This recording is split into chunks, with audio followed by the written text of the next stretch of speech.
Mudah-mudahan dengan kita berhijrah dari tempat asal ke tempat yang lain, ini bisa menjadikan kita semakin bersemangat, baik di dalam menjalani hidup, melaksanakan usaha dan lain sebagainya. Dan yang paling penting bagi kita adalah menggapai rahmat dan keriduan Allah Subhanahu wa taala.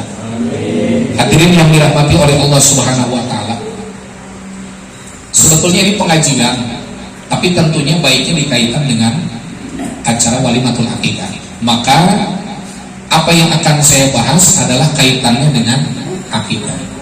Akikah ini hukumnya sunnah, dan itu kalau tidak dinadarkan. Tapi kalau sudah dinadarkan bisa jadi wajib, sama seperti kurban. Saya kalau punya anak perempuan maka saya akan mengakikahinya, berarti nadarnya nadar mu'allaq atau lillahi, untuk Allah, kewajiban untukku, saya akan mengakikahi anakku, itu juga termasuk jadi wajib. Kalau sudah wajib, maka daging daripada hewan kambing yang disembelih itu tidak boleh dimakan, harus semua disedekahkan, sama seperti kurban. Kalau akikahnya akikah wajib. Jelas? Kenapa kita dianjurkan untuk diakikahi? Putra putri kita harus diakikahi, sebab ada sebuah hadis mengatakan, kullu mauludin murtahilun biaqiqatihi. Setiap yang terlahir anak kita, putra putri kita, maka itu murtahilun biaqiqatihi, tergadaikan dengan akikahnya. Kalimat murtahilun biaqiqatihi oleh Imam Ahmad bin Hanbal, beliau menjelaskan tentang maksud daripada hadis tersebut. Kata beliau, nanti seandainya anak tersebut menjadi ahli surga, maka akan bisa memberikan syafaat kepada orang tuanya. Amin ya Allah ya Rabbal. Kita berharap mudah-mudahan kita, istri kita, anak-anak kita semuanya masuk surga. Amin. Jangan sampai Pak, kalau seandainya istri bapak masuk surga, anak-anak bapak masuk surga, begitu di surga anak-anak nanya sama ibunya, "Bu, bapak kemana?" "Ke neraka." Karena kerjaannya gopleh tiap malam. Ada di sini yang kayak gitu ada? Nggak ada. Orang Aceh mau masuk, orang Aceh gopleh. Betul apa betul? Aceh itu kota Serambi Mekah. Malu kalau orang Aceh nggak bisa sholat. Betul?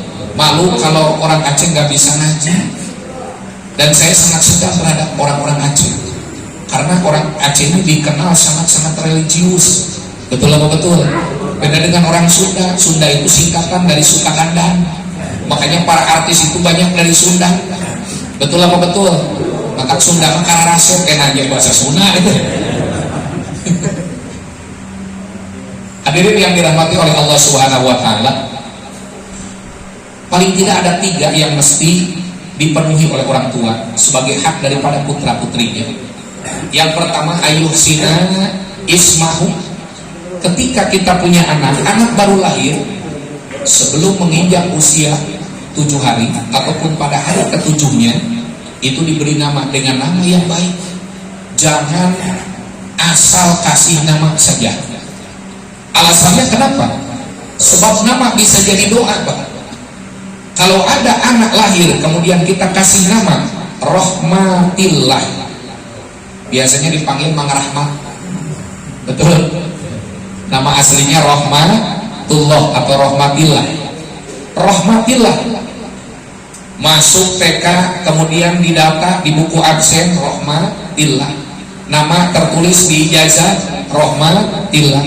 Begitu mau nikah, siapa yang mau nikah? Rahmatillah. Punya anak jadi bapak, Rahmatillah. Punya cucu jadi kakek, Rahmatillah. Sampai pada ajal meninggal dunia dinamakan dengan almarhum Rahmatillah. Dari mulai bayi sampai dia meninggal, dengan banyak orang menyebut Rahmatillah, Rahmatillah, Rahmatillah. Diharapkan mudah-mudahan orang tersebut bisa mendapatkan rahmat dari Allah Subhanahu wa ta'ala. Jelas? Jangan ini asal ngisi atau asal ngasih nama aja ya Pak ya. Biasanya ada orang yang ngasih nama itu disesuaikan dengan bulan kelahiran. Ada. Biasanya kalau orang Sunda begitu Pak. Begitu lahir namanya Januari si Janu, Februari Febri, April ya April, Mei, Desember Desi, kemudian November Nopi, Agustus, si Agus. Ada di sini namanya Agus, berarti lahirnya Agustus. Betul. Ada orang Jawa Pak, kebetulan tinggal di perumahan Taman Walet. Dia pingin ataupun minta nama yang baik. Kata saya, kalau mau nama yang baik silakan. Nama Nabi, nama malaikat, ataupun diambil dari Asmaul Husna, mau Abdullah, Abdurrahman, ataupun Musa, Isa, Muhammad, dan lain sebagainya. Kemudian dia nggak mau Pak. Kata dia, saya pinginnya namanya itu diawali kata su. Kata saya, kenapa diawali dengan kata su? Alasannya, sebab dari dulu yang namanya Presiden Indonesia itu diawali dengan kata su. Dan saya berharap anak saya nanti bakalan jadi presiden. Presiden pertama Soeharno, ya. Presiden kedua Soekarno. Presiden yang kemarin sebelum Jokowi Susilo Bambang Yudhoyono. Makanya saya pingin nama anak saya itu diawali dengan kata su. Terus terserah Bapak aja. Ya kalau begitu saya kasih nama Sumanto. Bapak setuju nggak kalau anaknya si Sumanto? Setuju nggak? Nih kalau Sumanto jadi presiden kira-kira setuju nggak? Setuju Pak. Insya Allah nggak bakalan ada yang korupsi. Kalau korupsi dimakan sama si Sumanto. Alhamdulillah. Saya baca dalam kitab Fathul Muin, Ustaz, termasuk di tengahnya namanya kitab I'anatul Talibin, karangan daripada As-Sayyid Abi Bakrin bin As-Sayyid Muhammad Syafi'i Al-Biyati. Kalau Fathul Muin pengarangnya adalah Syekh Zainuddin bin Abdul Aziz Al-Malibari, orang Malabar, orang India. Jadi di India itu bukan cuma artis saja, ternyata ulama besar juga ada. Pengarang Fathul Muin disyarahi oleh As-Sayyid Abi Bakrin bin As-Sayyid Muhammad Syafi'i Al-Biyati, nama kitabnya I'anatul Talibin. Di sana jelas disebutkan bahwa wala yukrahu ismu nabiyyin wa malakin. Tidak makruh memberi nama dengan nama nabi ataupun nama malaikat. Silakan. Bahkan nanti pada hari kiamat, ketika orang-orang bertauhid masuk ke dalam neraka dengan sebab banyaknya dosa yang dilakukan sebelum mati, belum ditaubati terlebih dahulu, masuk neraka, maka orang-orang yang akan diangkat daripada neraka dari golongan orang-orang bertauhid adalah siapa orang yang namanya sama dengan nama para nabi. Insya Allah. Di sini ada Idris, ada Nuh, Musa, Isa, Muhammad, Ahmad, ada? Gak ada ya? Ada ya? Nah itu insya Allah mudah-mudahan jadi ahli surga, amin. Ya Allah ya Rabbal, nama Muhammad ya, harus sesuai dengan nama. Jangan sampai nama Muhammad kelakuan gak bener. Masa Muhammad nyolong ayam orang? Betul apa betul? Wala yukrahu ismu malakin, tidak makruh dengan nama malaikat. Siapa namanya? Jibril. Keren kan? Siapa namanya nih? Jibril. Tapi Jibril jangan cengeng kalau nama Jibril. Betul. Harus gagah, pemberani, siap berjihad, membela agama Allah. Betul apa betul? Namanya Jibril. Ya. Ada lagi yang paling serem, Israel Pak. Ini nama paling serem. Ada anak dikasih nama Israel, kebetulan neneknya lagi sakit, dirawat di Sari Asih, di Sangiang.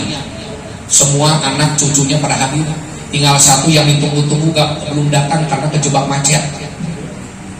Setelah setengah jam akhirnya ditunggu-tunggu, alhamdulillah datang. Dibisikin sama anak yang paling tua, "Ma, itu anak emak yang ditunggu-tunggu, alhamdulillah udah ada dekat pintu." Siapa? Israel pae hari kakeknya. Subhanallah. Jadi nama itu harus baik, harus bagus. Bahkan di dalam kitab I'anatul Talibin juga disebutkan nama yang paling baik itu diawali dengan kata Abdul, kemudian dimudhof ilaihi dengan nama-nama Allah dari Asmaul Husna tentunya. Siapa namanya? Abdullah. Siapa namanya? Abdurrahim. Siapa namanya? Abdurrahman, Abdul Razak, Abdul Rauf. Abdullah di sini ada? Ada ya? Ada. Nah ini Kang Abdullah, Mas Abdullah. Alhamdulillah. Nama paling bagus Abdullah. Tapi mohon maaf, kalau di Sunda suka salah kaprah. Nama Abdullah dipanggil jadi Abdul. Di Sunda. Kalau di sini enggak. Jangan dirubah. Nama paling baik Abdullah. Kalau orang Sunda malah diganti Ustaz. Abdullah jadi Abdul, Abdurrahman jadi Omar, Abdurrahim jadi Ohim, Abdurrojak jadi Ojak. Saya punya saudara tetangga namanya Muhtar, sekarang namanya diganti jadi Utai. Subhanallah. Ya. Abdurrahman, Abdurrahim, Abdurrazak. Dan mohon maaf, ini perlu saya sampaikan. Bapak punya anak, bapak punya cucu, jangan sekali-kali mengambil nama yang jelek walaupun diambil dari Quran. Ya Pak? Mentang-mentang dari Al-Quran. Siapa ini namanya? Fir'aun. Sebab di Quran kan ada tuh kata Fir'aun, ada nggak? Idhab ila Fir'auna innahu tagha. Fir'aun ada di Quran. Siapa namanya ini? Iblis. Di Quran kan ada. Betul? Pasajadu illa iblis. Anak tiga namanya, pertama iblis, anak yang kedua seton, anak yang ketiga ibrit. Wah, ini anak juring semua ini. Naudzubillahi min dzalik. Awas, jangan sekali-kali mengambil nama yang baik walaupun dari Al-Quran.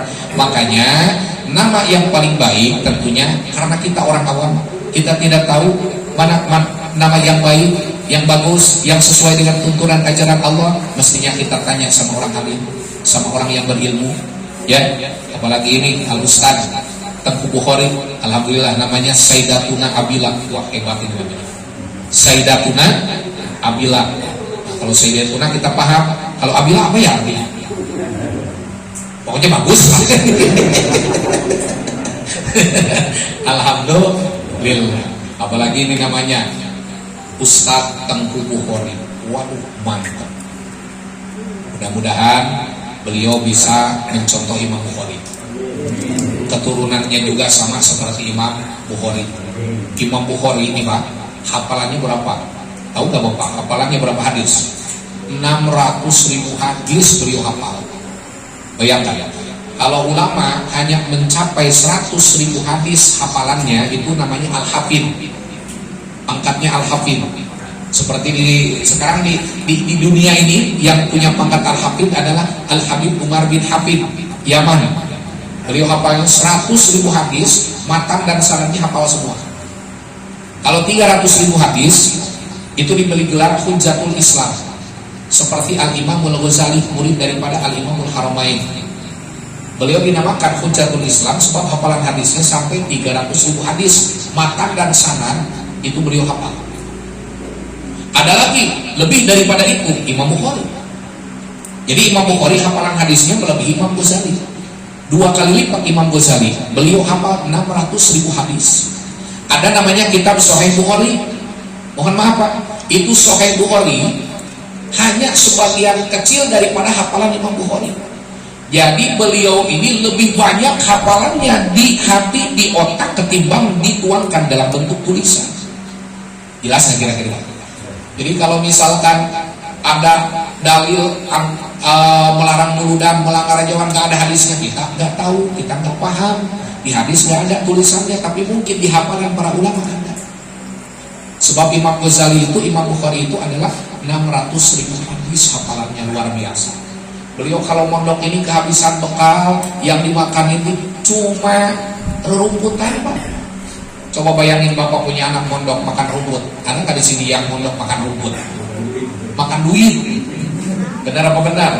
Makanya saya tegaskan, Bapak kalau ingin punya anak soleh, sudah tidak bisa ditawar-tawar lagi. Masukkan ke pondok pesantren. Sekarang ini kalau anak nggak mondok, kalaupun dia di rumah nggak bergaul dengan orang lain, nggak bakalan tawuran, nggak bakalan melakukan aksi demo dan lain sebagainya, diam aja di rumah. Ya tetap aja kalau nggak mondok, diam di rumah, paling main HP. Betul?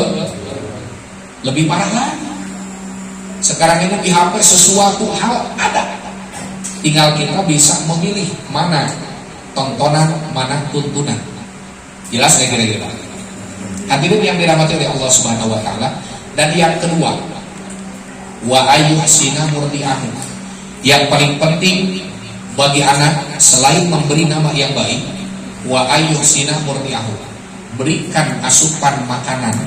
Kalau masih bayi berarti dikasih air susu. Kalau sudah melewati usia 2 tahun, berarti asupan makanannya sudah bukan susu lagi, tapi makanan-makanan yang ya seperti bubur atau apa saja yang sekiranya bermanfaat untuk anak tersebut. Jelas nggak kira-kira? Dan memang dalam konteksnya wa'ayusina wardiyahu, kaitannya dengan air susu. Tapi kalau kita pahami secara mendalam, tentunya bukan hanya sebatas susu saja. Betul? Susu dari mana? Dari ibunya. Ibunya tiap hari makan apa? Tentunya yang masuk ke dalam perut ibunya, yang menjadi asupan makanan ibunya, yang nantinya akan menjadi asupan makanan anaknya pula, adalah sesuatu yang dihasilkan dari halal, bukan barang haram. Jelas? Jelas? Contoh nih, kalau misalkan sesuatu yang sifatnya haram tidak boleh, ya. Di kita itu kan ada tuh yang namanya pemilihan lurah, ada yang namanya pemilihan anggota DPR. Itu biasanya suka ada serangan fajar ya Pak ya. Bapak pernah nerima? Jujur di pengajian nggak boleh bohong. Tidak perlu ada dusta di antara kita. Benar? Kalau Bapak terima, kemudian Bapak beliin beras, dimakan oleh istri, dimakan oleh anak, jadi daging, jadi darah, betul? Menjadi sebab pertumbuhan anak kita, maka itu akan bisa menjadi bumerang untuk kehidupannya. Na'udzubillahi min dzalik. Ada sebuah kisah nih Pak, namanya Abu Dujanah. Abu Dujanah ini kalau setelah habis sholat subuh, beliau langsung beranjak pergi ke rumah. Tidak ikut wiridan dulu bersama Rasul. Harusnya kan ibu bapak, harusnya setelah sholat itu kan baiknya kita baca wiridan dulu ya Pak ya. Yang dibaca apa coba? Subhanallah 33, Alhamdulillah 33, Allahu Akbar 33, disempurnakan dengan kalimat La ilaha illallah wahdahu la syarikalah lahul mulku wa lahul hamdu yuhyi wa yumiitu wa huwa ala kulli syai'in qadir. Supaya kita mudah ngitungnya, itu dihitung pakai tasbih. Pakai tangan juga boleh dengan ini. Ada kan sendi-sendi jari nih, ya. 1 2 3 4 5 6 7 8 9 10 11, berarti 3 kali. Mau pakai sukro juga nggak apa-apa, nggak ada salahnya. Kebetulan Bapak habis dari warung tadi, sebelum ke musola ke warung dulu kan, bawa sukro, pakai sukro nggak apa-apa. Subhanallah, subhanallah, subhanallah. Selesai wiridan sukronya makan. Betul. Mau pakai tasbih silahkan, lebih abdol, lebih bagus, lebih mudah, lebih praktis. Bahkan di pamijahan atau di tempat-tempat ziarah seperti di Banten, itu ada tasbih gede-gede Pak ya. Pernah Bapak lihat nggak? Tasbih gede yang segede gini, ya. Nggak apa-apa pakai daripada dipakai pajangan. Betul? Lebih baik dipakai bawa ke musola. Selesai sholat langsung wiridan subhanallah, subhanallah. Boro-boro dapat 33, dapat 6, sakit pinggang. Betul. Nah, jadi Abu Dujanah ini setelah selesai sholat subuh, beliau langsung berangkat pulang ke rumah. Dalam satu kesempatan Rasul bertanya, ya Abu Dujanah, kenapa engkau langsung beranjak? Tidak lantas wiridan dulu, baca doa dulu bersama kami. Apa jawaban Abu Dujanah? Ya Rasulullah, saya ini punya seorang anak. Anak saya kalau saya sholat di masjid masih dalam keadaan tidur. Tapi saya takut kalau saya masih di masjid, si anak bangun. Dan biasanya karena perutnya lapar, kalau terbangun dia cari makanan. Kebetulan di depan rumah saya itu ada sebuah pohon milik orang munafik. Kemudian si makanan ataupun si kurma yang sudah matang itu terjuntai mengarah ke rumah saya. Biasanya suka ada saja yang jatuh. Pohon-pohon kurma, buah-buah kurma yang jatuh. Dan pada kesempatan itu, ketika anak terbangun, dia mencari makanan, ya, mencari makanan. Kalau ada kurma yang jatuh dia makan. Pernah dalam satu kesempatan anak saya sedang mengunyah kurma yang sudah matang. Kemudian saya lihat, langsung saya samperin. Setelah itu saya masukkan jari saya ke dalam mulut saya dan saya sebisa mungkin mengeluarkan makanan-makanan yang sudah dipunya. Dan saya katakan kepada anak saya, kamu jangan permalukan saya nanti di hadapan Tuhan. Lebih baik mati kita berkalang tanah daripada hidup bercermin bangkai. Daripada lebih baik kita mati kelaparan daripada kita memakan uang yang haram. Itulah Abu Dujan. Walaupun pada saat itu anaknya menangis menahan lapar. Bayangkan Pak, makanan kurma yang sudah dikunyah harus dikeluarkan secara paksa. Subhanallah. Inilah para sahabat. Beliau lebih mementingkan urusan akhirat daripada ketimbang memikirkan urusan dunia. Hebat gak para sahabat? Hebatnya. Nah, makanya bapak-bapak nih, ini mungkin ada pengusaha, betul, ada pembisnis, ada pedagang, punya penghasilan berkecukupan, betul. Sering-seringlah bersedekah, betul. Sering-seringlah berbagi dengan orang susah. Ketika perang Tabuk akan dilakukan, di mana umatul muslimin mempersiapkan diri bersama dengan Rasulullah Shallallahu Alaihi Wasallam, dan tentunya karena perjalanan yang sangat jauh membutuhkan perbekalan yang banyak, perlengkapan senjata yang harus seimbang dan sebanding dengan peralatan senjata yang dipakai musuh, maka para sahabat membutuhkan bantuan uluran tangan dari para sahabat, khususnya para agniya. Coba di antara kalian siapa yang akan menginfakkan harta untuk persiapan perang Tabuk? Sayyidina Abu Bakar langsung angkat tangan. Saya ya Rasulullah. Berapa yang akan kau infakkan wahai Abu Bakar? Sayyidina Abu Bakar menjawab, saya akan menginfakkan seluruh harta saya untuk kemajuan agama Allah. Subhanallah, Sayyidina Abu Bakar. Beliau punya harta 40.000 dinar, semuanya itu diinfakkan untuk kemajuan agama Allah. Ketika ditanya, apakah kau sisakan untuk mencukupi anak dan istrimu? Tidak, aku titipkan saja kepada Allah. Makanya bapak-bapak, kalau ingin mencontoh Sayyidina Abu Bakar, bapak punya uang 100 juta, itu kasih semuanya ke Ustaz Bukhari. Siap nggak kira-kira? Siap nggak? Siap apa berat? 100 juta. Maksudnya bapak cuma punya uang 100 juta. Kalau uangnya 1 miliar, semuanya berarti 1 miliar. Dikasih ke Ustaz dan Bukhari. Siap apa enggak?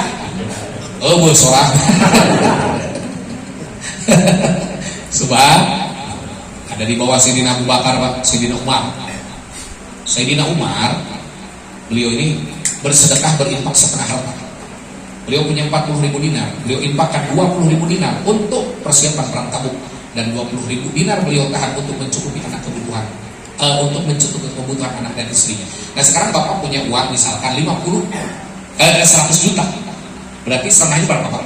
50 juta untuk pembangunan masjid, musola, majelis taklim, berbagi dengan orang yang fakir miskin. Siapa kira-kira? 50 juta. Insya Allah. Ya. Kita memberi juga kotak amal 7 matan lah. Benar. Nah pertanyaannya begini, kalau ada kotak amal, bukan suka ada keliling ke kotak amal apa ya?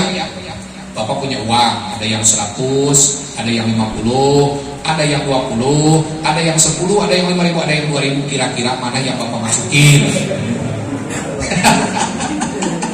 Yang 2.000 ya Pak? Nanti di akhirat, wah, itu semangat banget itu orang.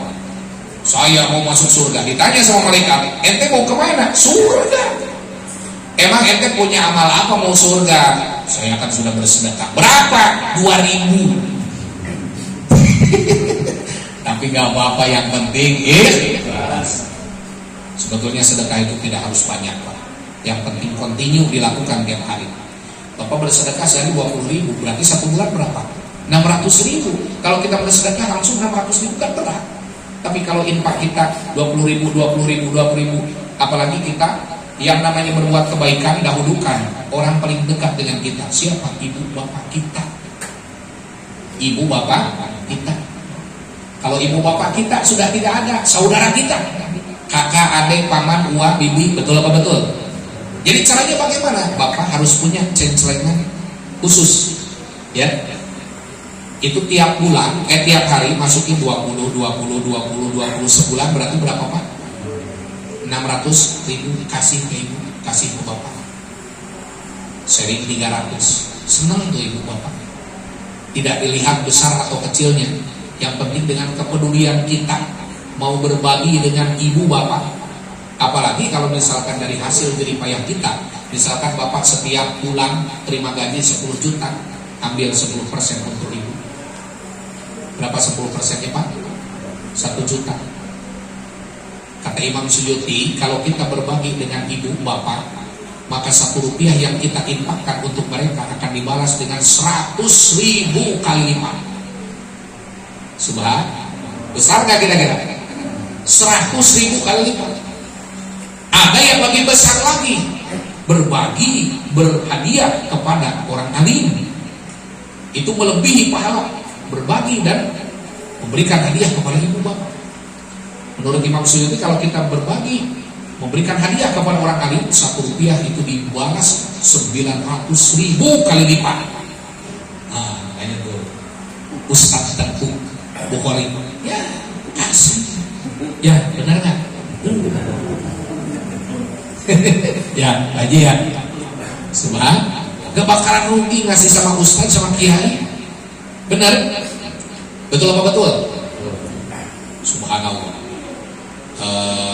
Ini hanya supaya untuk spirit saja, penyemangat saja. Kira-kira 1 bulan ke belakang, saya diminta dengan para alumni pesantren dari tempat saya dulu mondok di Tasik. Untuk kita bersedekah, ada yang 500, ada yang 400, ada yang 200, ada yang 300. Itu apa yang saya keluarkan. Belum genap 1 bulan, itu dibalas dengan 10 kali lipat. Saya ngasih seanu, ternyata ada lagi yang ngasih 10 kali lipat. Itulah keutamaan bersedekah. Alhamdulillah. Bapak suka sholat duha Pak? Sholat duha? Jadi begini Pak, kalau kita ibaratkan sholat duha ini seperti mesin ATM. Karena siapapun biasanya setelah sholat duha kita suka ngangkat tangan meminta kepada Allah. Apa doa yang ingin kita minta? Allahumma inna duha, Allahumma in kana rizqi fis samai fa'anzilhu. Betul. Wa in kana fil ardi fa'akhrijhu. Wa in kana mu'siran fayasiru. Seandainya susah, sulit, permudah ya Allah. Jadi kita minta rezeki. Jadi kalau kita ibaratkan sholat duha ini seperti mesin ATM. Ini kira-kira Bapak kalau ada mesin ATM, Bapak bawa kartu ATM, Bapak yakin, Bapak merasa di kartu ATM atau di rekening gak ada uangnya, kira-kira Bapak mau gak datang ke mesin ATM? Enggak kan? Artinya bagaimana?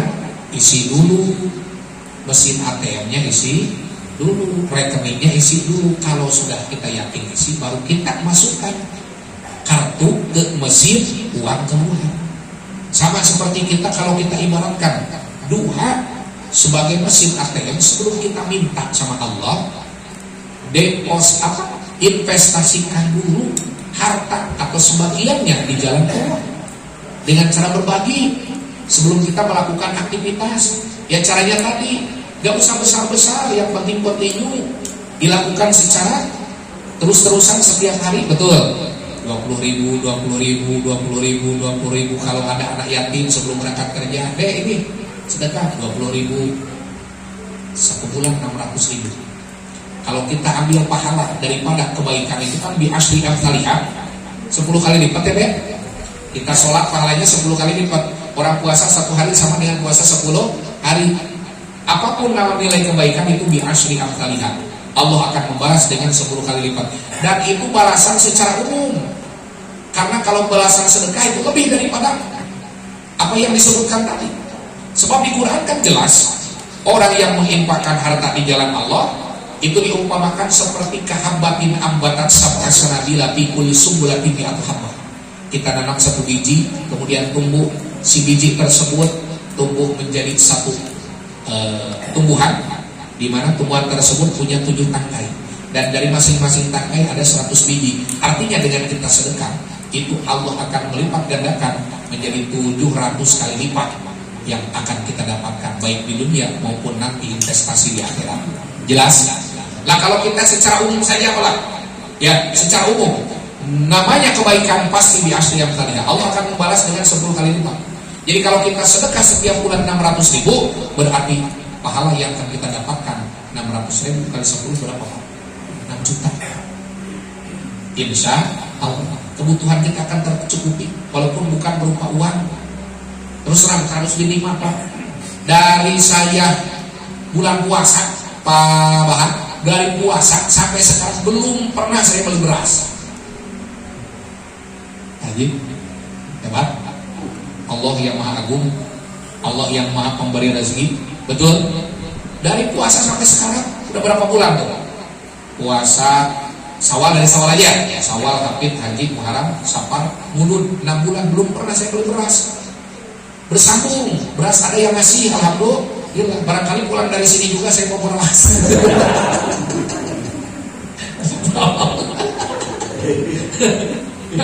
Nah, ini kita berbicara pahala sedekah. Subhanallah. Itulah keutamaan sedekah. Ya, jadi harus jadi sebuah prinsip dalam hidup kita. Jangan sampai ada sedikit pun, satu suap pun makanan yang dihasilkan dari haram yang masuk ke dalam tubuh kita, yang masuk ke dalam tubuh anak dan istri kita. Na'udzubillahi min. Dan yang ketiga, ceramah itu nggak usah panjang lebar, Pak. Ceramah itu singkat, padat, pulang bawa ilmu yang bermanfaat, berkah.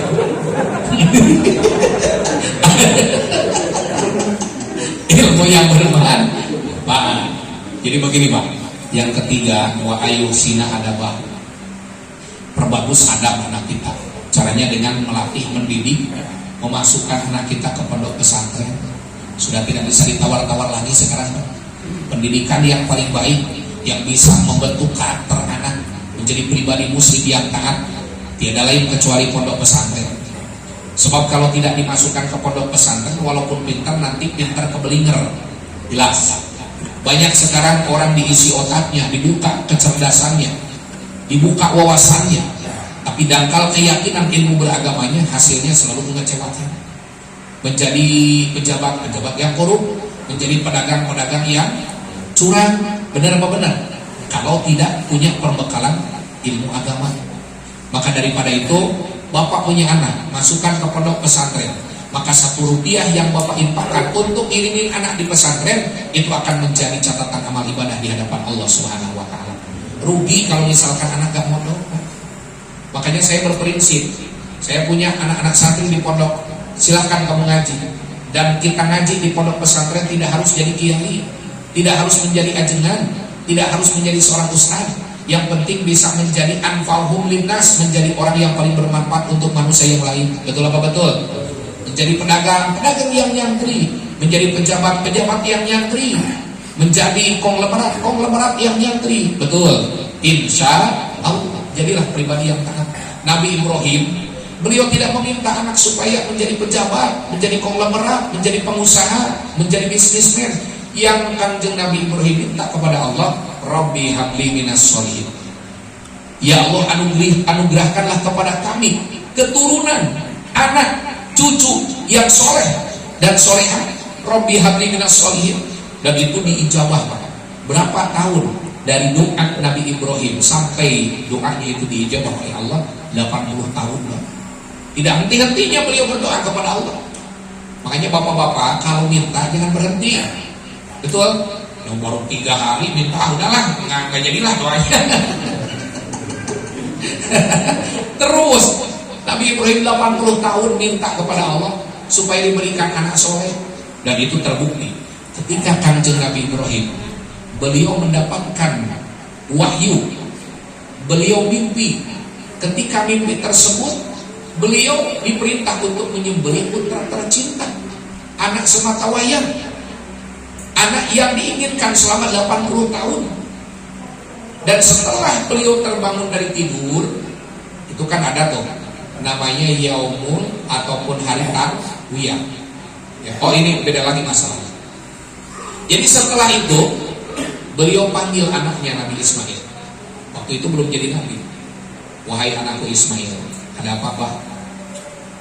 Abah mimpi. Mimpi apa, Abah? Jadi di mimpi itu kayak serem juga sih. Emang mimpi apa, Pak? Jadi Abah mimpi nyembelih kamu. Pangdur pada taruh. Apa menurutmu? Bagaimana pendapatmu? Ini perintah Allah melalui mimpi. Jawab anak yang soleh, sungguh sangat menakjubkan. Nabi Ismail beliau menjawab, Ya abatif alma tuhmar, satajiduni insyaallah minas sholihin.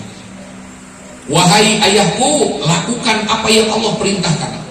Satajiduni insyaallah minas sabirin, maka sesungguhnya engkau akan mendapatiku termasuk daripada golongan orang-orang yang bersabar. Bayangkan, anak soleh dapat perintah dari Allah suruh disembelih, bersedia anak soleh.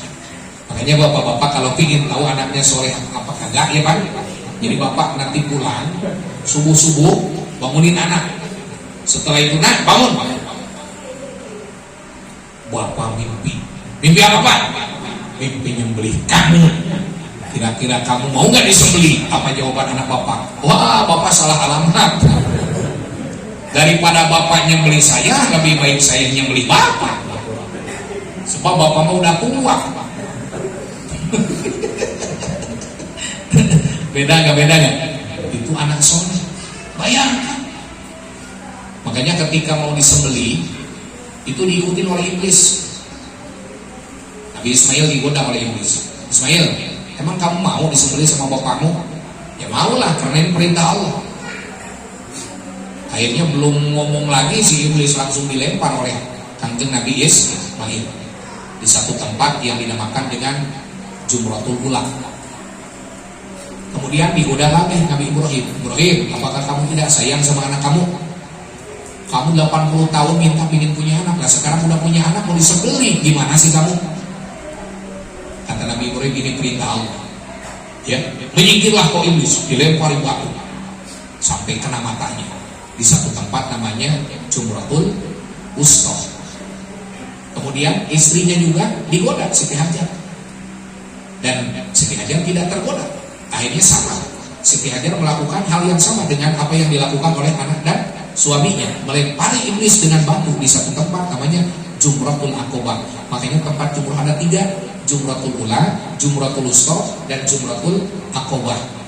Itu dilakukan pada tanggal 11, 12, dan 13 hari Tasyrik.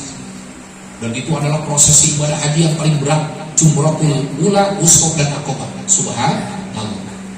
Dan mohon maaf Pak, kita ngelempari batu ya di Jumratul Ula, Wusta, dan Aqobah, ini hanya sebatas simbol permusuhan abadi antara iblis dengan manusia. Jadi bukan berarti iblisnya ada di sana. Sebab kalau kita berpikir iblisnya di sana, wah kita melempar bukan pakai batu lagi, pakai sendal jepit. Bukannya doa-doa yang kita baca malah pakai bahasa kasar. Iblis, salam jadah siapa? Betul nggak? Nah, jadi itulah kita mestinya kalau punya anak, didik anak dengan didikan yang baik supaya menjadi pribadi manusia yang taat kepada Allah Subhanahu wa taala. Amin ya Allah ya Rabbal alamin. Hadirin yang dirahmati oleh Allah Subhanahu wa taala, mungkin cukup ya. Mudah-mudahan ini bisa bermanfaat ya. Ya, cukup aja. Hah? Manusianya udah saatnya. Ya kita doakan mudah-mudahan Al Ustaz Tengku Bukhari ya, mudah-mudahan Allah panjangkan umurnya, Allah sehatkan badannya, ilmu yang beliau berikan kepada kita semua senantiasa bisa bermanfaat dunia wal akhirah. Amin ya Allah ya Rabbal alamin. Mohon maaf Pak, saya tidak bisa melanjutkan ceramah atau tausiahnya berhubung ini suara sudah mulai serah. Belum lagi besok tanggal 30, 31 masih ada jadwal. Betul apa betul? Nah, jadi dan sebelumnya juga saya tausiah dulu di Masjid Al Hikmah Kampung Kuta. Jadi suaranya ini agak lumayan, agak berat. Ya mungkin itu saja ya Ustaz. Mudah-mudahan walaupun sedikit bisa bermanfaat, dan alhamdulillah, syukurillah saya bisa bersilaturahmi dengan saudara-saudara saya khususnya daripada keluarga besar para perantau dari Aceh. Mudah-mudahan semuanya diberikan kesehatan panjang umur ya, yang dagang lancar dagangnya, yang bisnis diberikan kelancaran di dalam bisnisnya, dan apa yang kita dapatkan diberikan keberkahan oleh Allah Subhanahu wa taala. Itu saja mungkin yang bisa saya sampaikan. Terima kasih atas perhatian. Mohon maaf atas segala kekurangan. Adani Allah wa iyyakum ajma'in. Wassalamualaikum warahmatullahi wabarakatuh.